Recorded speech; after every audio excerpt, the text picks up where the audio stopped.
เอาสบายดีไอ้น้องเนาะสาว PCP เนาะกระโดนแล้วน้องเฮาบ่ได้เฮ็ดวิดีโอขึ้นช่อง YouTube เฮาเนาะมื้อนี้เฮามาเฮ็ดวิดีโอเฮาสิมาเนาะเว้าเกี่ยวกับปืนเนาะตัวนี้เป็น Tactical 2025เนาะตัวนี้เป็น Tactical 2025เนาะตัวนี้เนาะถังจะเป็นถังลูกก้นตัด 0.42 เนาะแต่ว่าตัวนี้เล็กจะเป็นเล็ก8 แหวนตัวนี้เป็นเล็กมาแต่โรงงานได้ตัวนี้นะเราตัวนี้จะเป็นเราเทคนิคอเนาะเรามันก็จะเป็นเราเทคนิคอเก็บเสียง3 เทคนะกล้องจะเป็นกล้อง Recovery 4-16x42ท้ายของเราเนาะจะเป็นท้าย L เด้อรุ่นนี้สุดนี้มันเป็นท้าย L แต่มันก็บ่ต่างกันกับท้ายตัว R นะเนาะถือว่า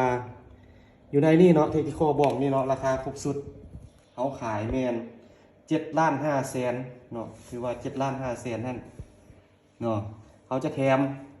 ลูกปืนกับหนึ่งเนาะลูกปืนกับหนึ่งแล้วก็มีโม่ชุดซ่อมเนาะแล้วก็แมนสูบเนาะถือว่าได้สูบพร้อมเนาะราคาแมน7,500,000ถือว่าครบสุดเนาะมีลูกปืนมีสูบมีกล้องมีอย่างพร้อมยิงเอาไงซะเนาะแล้วอันนี้มันเบอร์ติดต่อทางห้างเขาเนาะอันนี้มันเบอร์ WhatsApp ทางห้างเราเด้อเบอร์ก็แม่นเบอร์เก่าเนี่ยบ่ว่าแต่ลูกค้าเก่าลูกค้าใหม่เนาะผู้ใดสนใจแม่นติดต่อมาเบอร์นี้เบอร์ WhatsApp ทางห้างเรา020-919-72575เนาะถือว่าราคาแม่น7,500,000กีบถือว่าได้ครบสุดคือเขาว่าเนี่ยเราพร้อมยิงเขาหับประกันระยะให้เนาะถือว่า40-50 เมตรได้ตัวนี้นะเนาะฝากไว้ซิถ้าลูกค้าท่านใดลิ้นเป็นเนาะหรือว่าเคยใส่ปืนแล้วอาจจะยิงได้ไกลกว่าท่านเนาะให้บรรดาชายเนาะไอ้น้องสาว PCP เขาถือว่าราคานี่เป็นราคาอยู่ห้านเขาแมน7,500,000เนาะถือว่าได้ครบสุด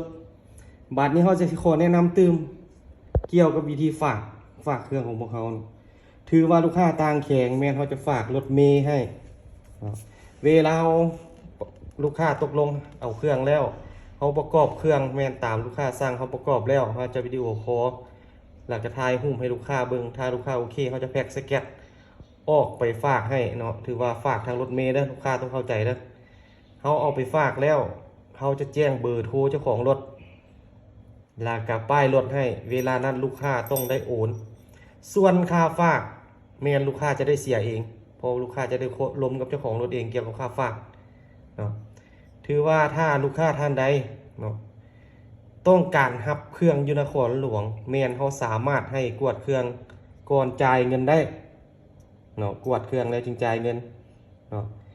แล้วก็มีหลายลูกค้าเนาะบอกเขาว่าอยากให้เขาเทสกลุ่มให้เทสกลุ่มถือว่าเฮาบ่มีบนเทสเฮาเว้ามันเมิดซะห้านเฮาอยู่ในเมืองมีแต่ว่าเฮาจะประกอบแล้วเฮาจะเทสลมให้ลูกค้าเนาะว่าลมมันหัวบ่มันได้บ่เนาะลองยิงให้ลองให้ลูกค้าเนาะแต่ว่าสิไปเทสกลุ่มระยะเท่านี้เท่านั้นแม่นเฮาบ่สามารถเทสให้ได้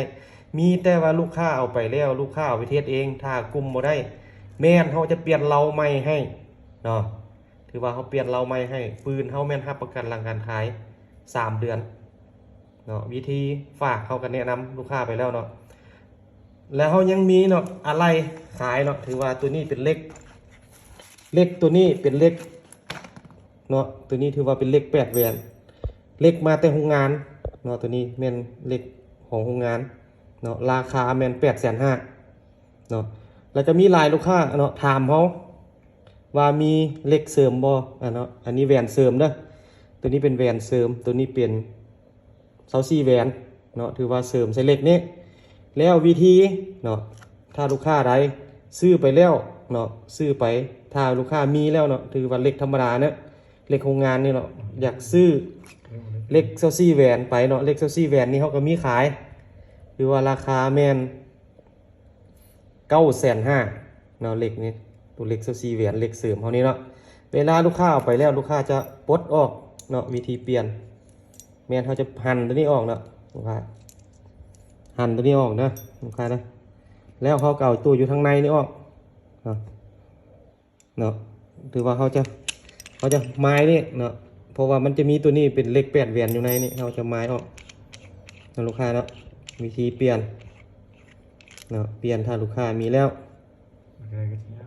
เนาะอันนี้แม่นวิธีอันนี้เวลาตั้งลม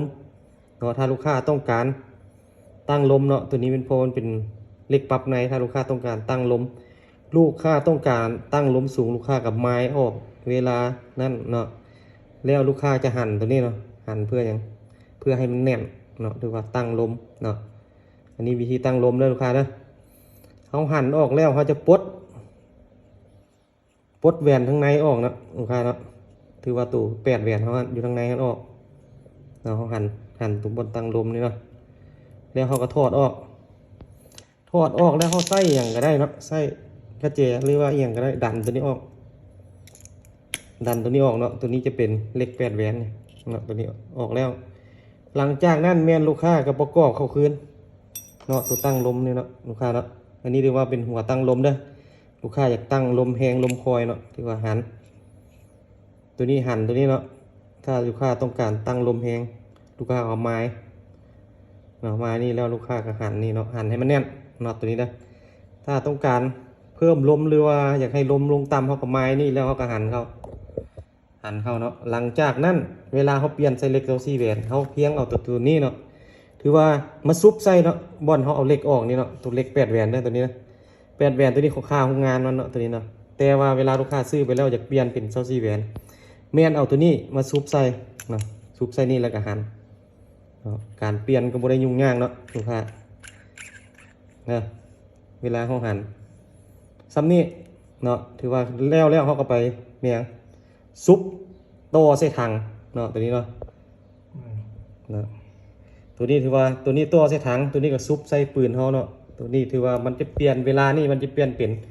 เล็กซี่แหวนแล้วเนาะแต่ว่าค่าของงานมันเล็กแปดแหวนเขาแนะนำมันเลยถ้าเขาขายครบสุดนี่เนาะแมนราคา1,700,000เนาะถือว่าเป็นเล็กซี่แหวนนะเนาะ1,700,000กีบนะลูกค้าถ้าลูกค้าซื้อย่อยแมนเขาขายแต่เฉพาะตัวโคโตเล็กซี่แหวนนี่แมน950,000ถ้าลูกค้าซื้อเล็กเนาะเล็ก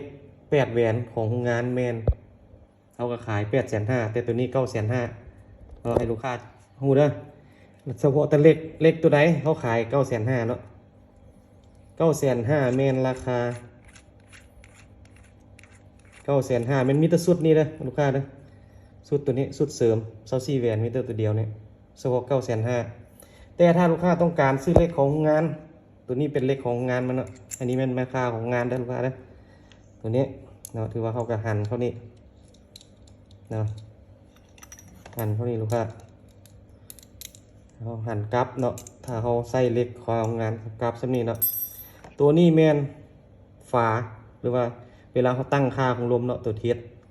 ฝาเทียดโบจำเป็นว่าสิประกอบใส่ถังลม